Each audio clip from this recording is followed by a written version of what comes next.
Hi, we are Joel and Lauren Lowry, and this is our podcast, Wholehearted with the Lowrys. Our passion is to see people step into their destiny through discovering how good God really is and what it looks like to live in His love and purpose. We invite you to join us as we talk about life and leadership and how to live a wholehearted life. Hey, welcome to Wholehearted with the Lowrys. This is episode 2, and we are talking about the way of love. Yeah, so let's just dive in. Let's go. So early on in marriage, we got married young. We were 22 and had only been out of our parents' houses for a few years and trying to figure out life. A few days for you. A few days. So we're like, all right, let's do this thing. And so, once you get married, you think, oh, wow, we're going to fulfill every need in each other. And this is the ultimate experience of love. And it'll just work perfectly. It's going to work perfectly. And, once... No assembly required. Right. And I married the perfect guy. And so, he should perfectly know how to love me. And so after a while of being married, a few weeks in, actually the first day after our honeymoon, where he got sick on our honeymoon. Yeah. He got sick on our honeymoon, and I told him, "You are ruining my honeymoon." I had, what is it, hand, foot, and mouth disease? Yeah, I had 30 sores. Let's not call it disease. Mouth. Let's call it virus. Virus. I had a virus. Virus. Yes. Yeah. Yes, and not disease. So I had 100 and something fever and sores all in my mouth for our whole honeymoon. Started feeling sick on the airplane there, started feeling better on the airplane back.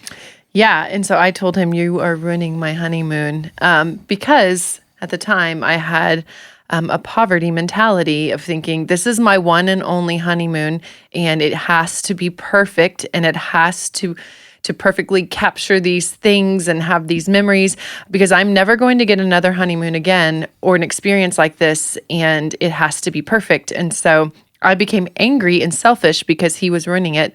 And so I think that we live life that way. This is the one chance that we get to do this, whatever thing, and this person is ruining it for me. And so we become angry and resentful. But I think early on in marriage, I wanted Joel to love me a certain way, and I think women especially say, if you love me, then you would know how to love me. And I shouldn't have to tell you how to love me, because if you really love me, then you would know me. And then if you knew me, you would know how to love me. And you would do the things that hit the target in my heart every time. And because I wrestled with self-condemnation, which we're going to dive into in another episode, I felt bad that I had needs, that I needed him to comfort me in this way, or I needed him to provide security to me in a certain way, or my greatest need is respect. And so for me, whenever plans get changed without my input and decisions are made for me, I get really offended and feel really disrespected and unloved. And so I had all these needs. I wasn't aware that I had these needs, or I didn't understand why I would just get ticked off all of a sudden and was like, why doesn't he love me? Or why is he not loving me in this certain way? And I didn't know how to communicate it. And so as a result, there was disconnection. And it wasn't in the sense of I don't think we should be married, or I think this is leading to divorce, but just... I think for some people it gets to that place because they don't know how to love each other. Right. And years of they still have not figured out how to love me. They still have not figured out that thing makes me feel disrespected or whatever. And so as a result, we did feel disconnected. I think the longer you're in a relationship and the more you don't meet each other's needs, the further the gap becomes, and you become more and more disconnected. And so for us, that really is what pushed us into just figuring out how to love each other better so that we didn't live disconnected lives. Yeah. And so one of the things we discovered is that everybody needs to be loved. Now, for me, that was like a newsflash. I did not realize that. I thought that I could just be fine all by myself and not need anything from anybody anytime, and I would just be good. That's called self-reliance. We'll also dive into that in the future. But one of the things that we realize is that we all actually need to be loved, but we're loved in a unique, particular kind of way. And so the framework that we were introduced to is this idea of top 10 relational needs. And the idea is this, is that we all receive love. It's like there's a room that's called love, and it has these 10 doors. It's kind of like love languages, but a little bit more nuanced. There's like these 10 doors that give you access into this room of love where you feel fully loved. And we're all wired a bit differently. So we get into that room really kind of through some different doors. Now, each one of these needs, unless you have some specific trauma, each one of these needs will allow you to feel loved, but probably to a varying degree depending on your wiring. And so most people love acceptance. Some people have a high need for acceptance. Other people have a low need for acceptance, but they're not wounded by acceptance or security. So we all have needs, and it's really God's design for us that we would live loved.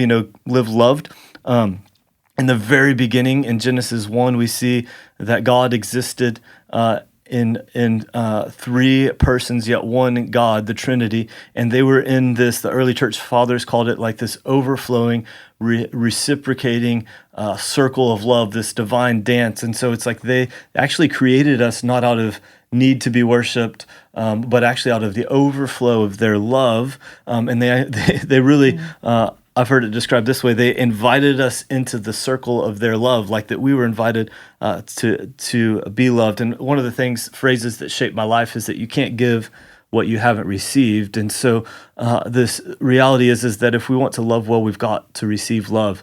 And when we understand design and purpose and some of the stuff we talked about last time around kingdom calling, we begin to recognize that God really is the source of love for us. And so Lauren's not my source. She's actually just a resource, a way that God flows his love to me, but we all have needs. So here's the top 10 relational needs. We'll probably define these a bit in the future, but we'll just share what they are and then what ours are. So the top 10: acceptance, attention, approval, comfort, encouragement, security, respect, appreciation, support, and affection. And so you're going to have a few of those. Some of those are going to be higher for you, maybe in seasons. What I discovered in my journey is that the more whole that I've gotten, they've changed a little bit, but there's been a couple that have stayed the same. Like for me, respect and approval are central to how I'm wired. But the more responsibility that I've taken on, the more I need support, because that just helps me step into what God's called me to. And so some other areas like encouragement have actually dropped just as I've healed, but also as I've changed seasons. What are your top ones? Well, early on in marriage, one of my high ones was security. And I think being newly married and this whole new lifestyle was one of my high ones. And as our love has grown and as the security of our relationship has increased, that need has decreased. But I think my two top ones that stay consistent through marriage and having kids and starting businesses and starting a church, everything has been respect and attention are my two top ones. And so, like I said earlier, respect is not necessarily like that I am in charge all the time or that I hold these positions of like high authority, but that it really is that my needs are considered and that my opinion is considered. So that if we're going to change plans, if we're going to invite people spontaneously over for dinner, that it's not just dropped on me, but that Joel actually says, hey, I'd like to invite some people over for dinner. What do you think? And I need a little bit of okay, well, that was not a part of my plan. And I had the 10 next steps of my life planned out today. And now I'm going to have to rethink all of it and adjust it. And then I eventually arrive there, but it just takes a little bit of like stepping back and going, okay. So we learned that like, if he changed plans really quickly on me, I felt really disrespected. And even if he says like, what do you think about doing this? And I'm like, I don't really think we should do that. We don't always have to go with my idea or my opinion, but just I think that my opinion is considered. Yep. And then attention. And I think for women, it's often been communicated that you should not want attention or need attention, or if you do pursue attention, that all these labels and assumptions are made about you. And so, but for me, like early on in marriage, attention for me was if we're in a room of people, I want him to come over and just put his arm around me and say, "Hey, how are you? I just Do you need anything? Do you need anything? I just want you to know that in this whole room of people, you still are the only one that I see as the most important person." But that doesn't mean that I'm talking to you necessarily the whole time, or even with you the whole time. No. But even to look across the room and make eye contact and just know, hey, I haven't forgotten about you. You're not left behind. Yeah. So to meet my need for attention doesn't mean that I'm the one standing on the table, dancing, getting the attention of everyone in the room, but that the most important relationships really do communicate to me. I see you. I know you. You're valued, and I want to spend time with you. Yep. So we've all got needs. That's a news flash. Maybe you're like me and you're like, oh, I didn't know I had needs. And it's a part of how we're designed. In fact, years ago, I was hanging out with my good friend Io. We met in my days in England, and just one of my best friends, and really a guy that God has used to kindly shape my life. So we were going to my brother's house. We were going to grill out. He is visiting from England, and so we go into the grocery store and buy a bunch of steak and some other sides and stuff. And Io, medical professional, I'm sure made way more money than me. I like real quick pay for the food, and then I get like the 5 or 6 bags and put them on my arms. Io is huge. He's like twice my size. In fact, we wrestled a handful of times, and one time we wrestled and he hurt my back just playing around, and it took me like a year to recover. This guy's like super strong. In fact, he stopped working out because he had that experience with a few other friends. And so I was this big guy. He's like, hey, let me carry those. And I said, no, it's okay. I've got this. And so I carried the groceries out. We get to the door. He says, hey, let me carry those. And I said, no, it's okay. I've got this. We finally make it about halfway to the car in the parking lot. And he says to me, hey, Joel, would you let me carry those? I said, no, it's okay. I've got that. And then he said this to me. It was life-changing. He said, Joel, if you don't let me serve you, then you don't let me love you. And I was it was one of those like epiphany, like God is speaking kind of moments. And I realized that it was way bigger than carrying groceries. In fact, he was speaking into like the core of my life. And God was using him really to speak into that place of self-reliance where it's like, if I have any needs, I don't have any needs, but if I do, I'll meet them myself. And so that's kind of how I was living. And I realized, well, I need to let people in, to let people love me. I was actually designed for that, and it's not a burden to let people love you. And that was transformative for me. It took several years to begin to really dig into what all of that meant and how I could let people love me and not live in self-reliance. So we've all got these needs, and one of the things that I realized in life and kind of in pastoring people through addiction, stronghold, difficult stuff, sin patterns, all that stuff, is that sin is meeting a legitimate need illegitimately. And so most of the dysfunction in our life actually stems from the pursuit of meeting a legitimate need, but it's taking it into our own hands and doing it in a way that's illegitimate, that's perverted, that's twisted, that's not how you were designed to live. And so really a lot of the counsel of Scripture is telling us what it looks like to live healthy lives and to live loved, to live full of love inside of the boundaries of God's design for us. And so it's not that God's mean, that he's angry, that he's trying to control us or restrict us or keep us from having fun. He's actually guarding the way of love, the way of life, so that we can live full of his love and then reflect it to the world around us. And so that's really, for me, was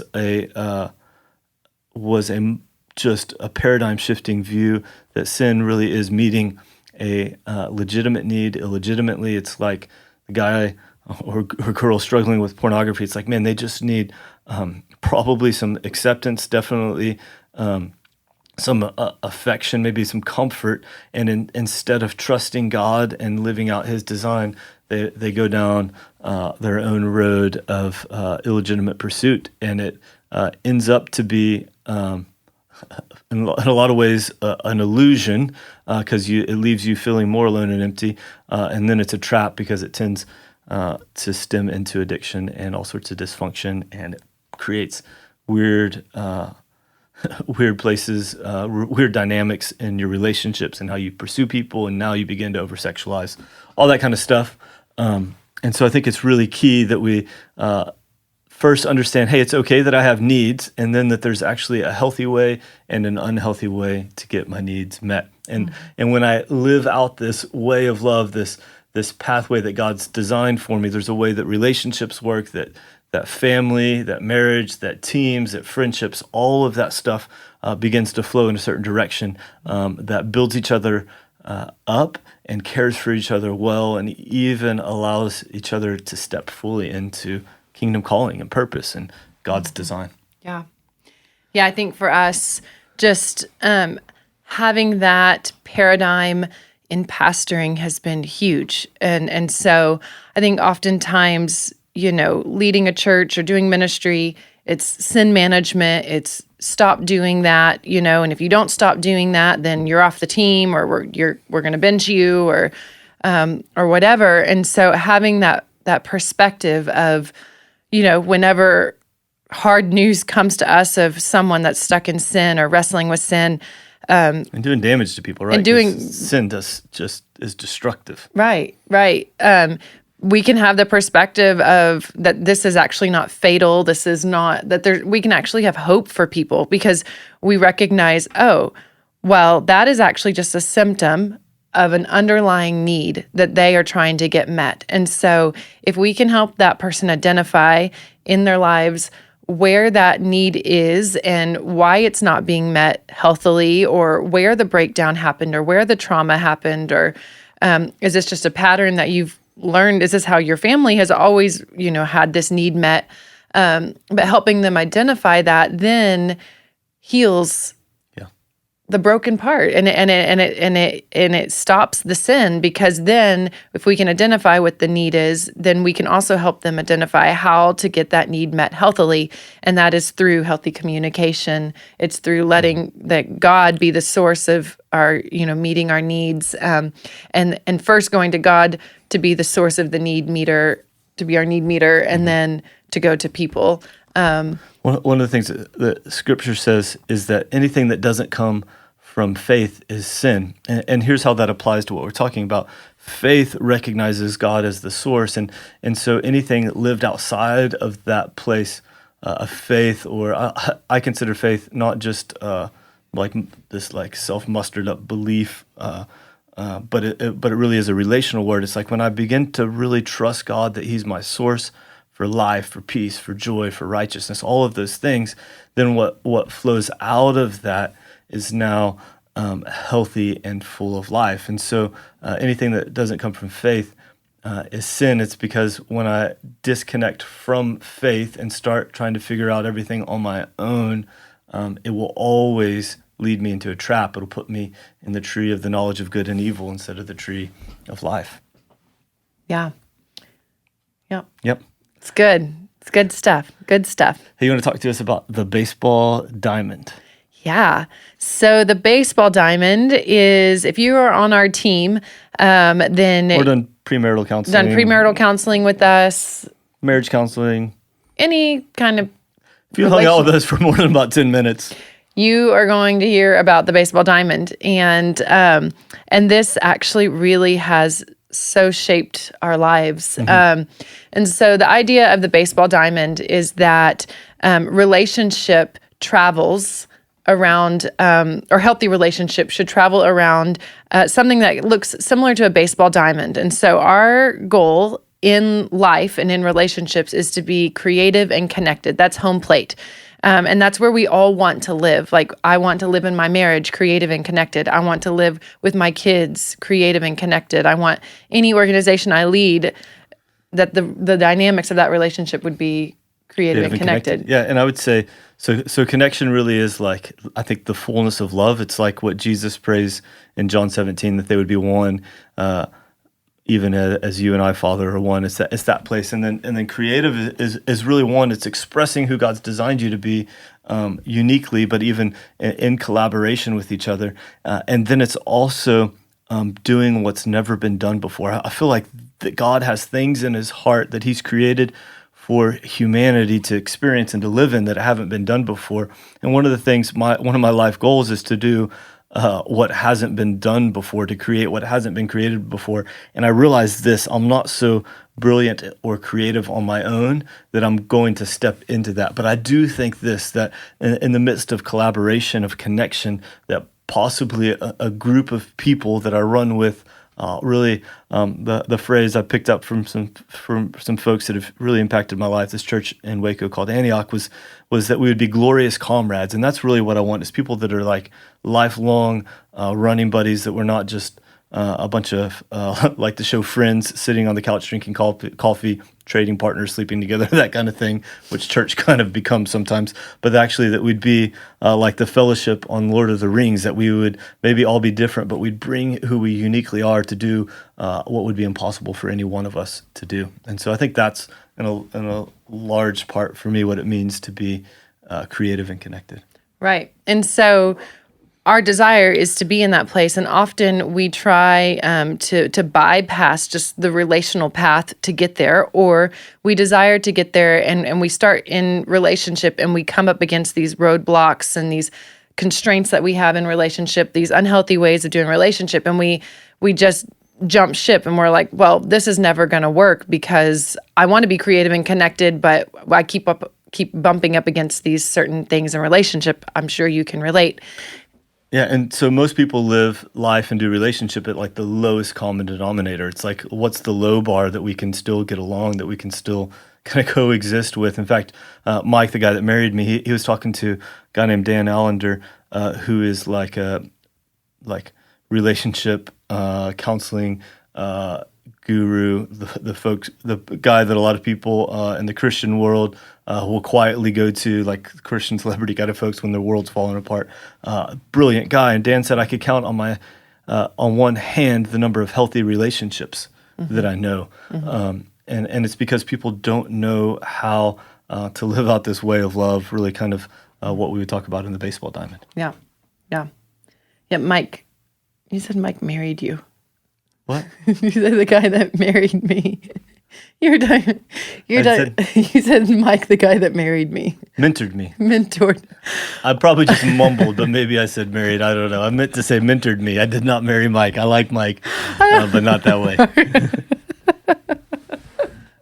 Maybe I heard married, but you said mentored.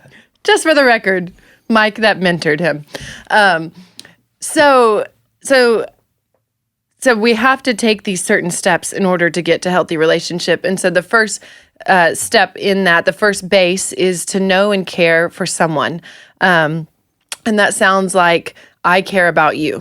And so like I've observed the way that you live life, what your relational needs are. Not necessarily I had you take a test to tell me what they are, but I realized, hey, this is meaningful. When you get encouraged, you light up, or when you have some appropriate affection, then it actually does something for you. It increases connection. Right.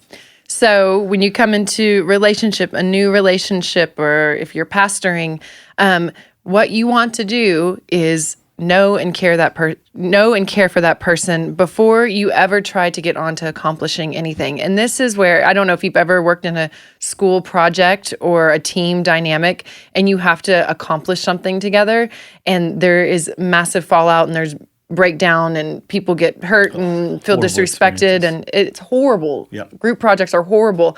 But if you can enter into that group project or whatever you've been assigned to, and attempt to know and care for everyone first. College students, think about this next time you're putting a group assignment. What are their strengths, their capabilities, their passions? How does all of that stuff flow together? Right. How can I know and care for these people in an appropriate way, with your classmates? So college students, if you can, or anyone working in a group, can figure out how to know and care from the onset, then you'll be set up for greater accomplishment down the road. And so say you just met a new person and you want to be friends, and they're talking about maybe something hard that went on in their life. What you don't want to do is bypass them saying, yeah, that was a really hard experience, or I've had a really hard day, or Whatever you do, don't story top and don't try to relate to how you've had it harder. right, yeah. If someone's saying like, my boss is such a jerk and they don't, honor me or recognize the hard work that I do, what you don't want to do is say, well, yeah, I know today at work, my boss was a jerk too, Yeah. and then turn the story back on you. Yeah. So the way you appropriately know and care is you're quiet and you say, oh man, that sounds really hard. Do you want to tell me more? Yep. Or I'm so sorry that happened to you. I can imagine that made you feel isolated or disrespected or whatever you imagine it would make you feel. And say, I'm so sorry you're walking through that. Can I pray for you? What do you need? And what you don't want to do is start to just give solutions automatically to their problem by saying, well, you know what, you should quit, or you should go in there and demand a raise or whatever. Yeah. In fact, what I would say is when people are telling you difficult stuff, you don't try to bring a solution. That's probably a second conversation. And one of the things I did learn from Mike, who didn't marry me but mentored me, one of the things I learned from Mike was his sons Mike is incredible. He's a sought out guy for starting nonprofits and bringing wisdom and helping organizations be healthy and all that stuff. Serves on high level boards, all that, and so Mike's this gift of wisdom and understanding. And yet, when his sons come to him with a problem, he just listens to their problem, and then after he's listened and cared and had some curiosity, then he'll ask, "Hey, could I give you some feedback on that?" And his sons have the freedom to say, "Yes, you can," or "No, Dad, I'm not really interested in that right now. I just wanted you to know." And he's not offended, and it actually protects the relationship. And so when somebody's sharing information with you, it doesn't mean that they want you to solve the problem. And probably the best way to get there is, "Hey, could I share some feedback with you? I have an idea on that, or may see something there." And then give them the freedom to say yes or no, because healthy relationships operate in freedom. Mm-hmm. Yeah. Yeah. So then after you have known and cared for someone, then that builds the foundation to move on to the next base, second base, which is serving and trusting each other. And so that really gives the opportunity whenever you're on second base with someone to offer yourself, offer your service to them, and then the opportunity for them to trust you with that. And as we serve and trust each other, or as we serve each other, that trust is built. And so that's just really where integrity comes in. Mm-hmm. Where when I say that I'm going to do something, I follow through on it, and I do what I can to continue to build trust with you. And second base obviously builds on first base, because nobody is going to trust somebody that doesn't care about them. In fact, I think that's a key to life. It's like, I don't really care what you know until I know that you care. Mm-hmm. And so I think that's central, that these things build. Yeah. Yeah. And so what it sounds like on second base is, I trust you. That's the desired outcome of I know and I care for you. I know that you know and care for me, and we have this reciprocating dynamic where we serve each other and we trust each other. And so then building on that goes to third base, which is support and accomplish. And a lot of people would think, well, that is home base. Like, if we can support and accomplish something together, then that's a huge win. But honestly, relationship deserves to be lived at a deeper level. Yeah, that's just functional. Right. And so on support and accomplish, it sounds like I need you. And so we work together to accomplish things. We support each other in our efforts, and we say to each other, I really need you in this area. And I think once you know and care, so it's like I've begin to know who you are, what your kingdom calling is, how you're wired, all of those things, what makes you come alive. And then I built trust, and now I know actually where I need you, so that I know what you effectively bring and what I effectively bring, and how we can support each other and begin to accomplish together. And so a part of it is actually really practical, that if I know, if I care about you, if I trust you, then I can actually say I need you, and that not be used against me. It's not leveraged against me, but instead it's this place that really begins to move to home plate, and it really is about being creative and connected.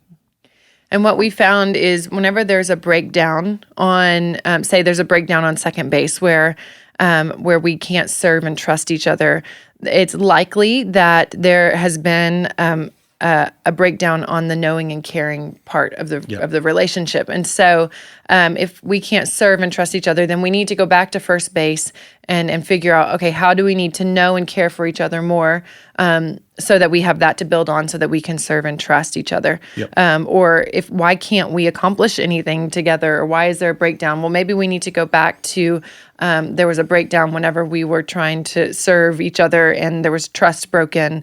And so now we can't get anything done because we don't trust each other. And one of the things, whether it's your marriage and family, or if it's maybe a team that you're on or leading, anytime you bring in a new dynamic, like a new teammate, a new kid, then you go back to knowing and caring. Also, anytime there's a traumatic event, then you start back over. It's like in the middle of COVID, like we all experienced a bit of trauma, right? So if we don't go back and emphasize knowing and caring, which looks like curiosity most of the time, it's asking that next question that lets somebody really express what their heart is. As we do that, what happens is that it reinforces those things that allow us to move forward. It's like when we had our firstborn, Eliza, I had 2 weeks off, and so I took those 2 weeks off, and then I jumped in probably harder than ever into work, and it left Lauren really just kind of alone and abandoned. But we had actually had this life-changing dynamic shift that I was ignoring, and so I didn't keep my curiosity on. It was several months later that I realized what I was doing and needed to change that, but I didn't express that curiosity for how she was doing, how we were doing, all those dynamics of life that had changed. I had just kind of gone headfirst into it. And so when there's dramatic change, keep your curiosity on. It will keep you out of trouble, out of relational breakdown. What? You said the guy that married me. You said Mike, the guy that married me. Mentored. I probably just mumbled, but maybe I said married. I don't know. I meant to say mentored me. I did not marry Mike. I like Mike, but not that way. Maybe I heard married, but you said mentored. Just for the record, Mike that mentored him. So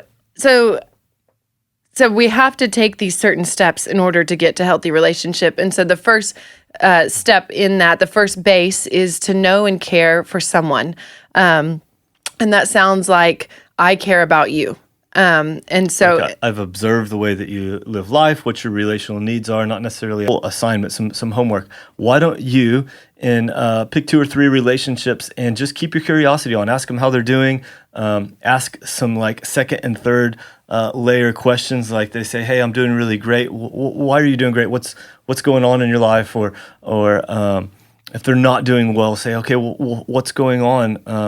How did that affect you?" Or maybe you're experiencing a little bit of relational tension, and instead of avoiding it, what if you dove into it and said, "Hey, I realize we're not doing maybe as well as we once were, and I really care about you. I value you, and so what do you think's going on? How could I support you better? How could I come alongside you better?"